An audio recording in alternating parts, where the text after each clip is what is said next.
ഒടുവിൽ കേന്ദ്രത്തിന് വഴങ്ങി സംസ്ഥാന സർക്കാർ വഖഫ് നിയമ ഭേദഗതി കേരളത്തിൽ നടപ്പിലാക്കും.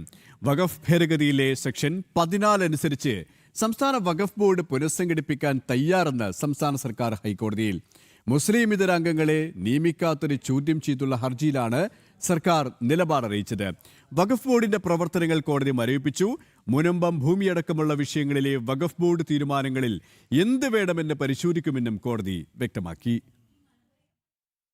സംസ്ഥാനത്ത് 2025 കേന്ദ്ര വഖഫ് നിയമ ഭേദഗതി പ്രകാരം ബോർഡ് രൂപീകരിക്കാമെന്നാണ് സർക്കാർ ഹൈക്കോടതിയിലെടുത്ത നിലപാട്.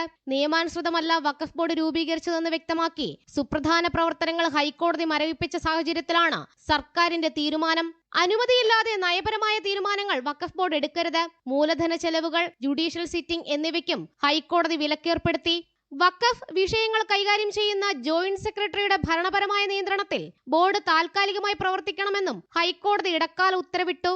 BJP സംസ്ഥാന ഉപാധ്യക്ഷനായ ഷോൺ ജോർജും ക്രൈസ്തവ സഭകളുടെ കൂട്ടായ്മയായ ആക്സും നൽകിയ പൊതുതാൽപര്യ ഹർജികളിലാണ് ഹൈക്കോടതിയുടെ ഇടക്കാല ഉത്തരവ്. 2 മുസ്ലിം ഇതര അംഗങ്ങളെ ബോർഡിൽ ഉൾപ്പെടുത്തിയിട്ടില്ലെന്ന് ഹൈക്കോടതി നിരീക്ഷിച്ചു.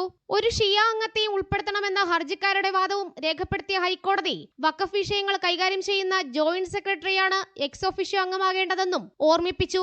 അമുസ്ലിം പ്രതിനിധികളെ നിയമിക്കാതിരുന്നത് അനുബന്ധ ഹർജി സുപ്രീം കോടതിയുടെ പരിഗണനയിലായതിനാലാണെന്നായിരുന്നു വഖഫ് ബോർഡിന്റെ പ്രാഥമിക മറുപടി. എന്നാൽ അത്തരമൊരു ഹർജിയും സുപ്രീം കോടതിയുടെ പരിഗണനയിലില്ലെന്ന് വഖഫ് ബോർഡിന്റെ വാദത്തെ എതിർത്ത് കേന്ദ്ര സർക്കാർ ഹൈക്കോടതിയെ അറിയിച്ചു.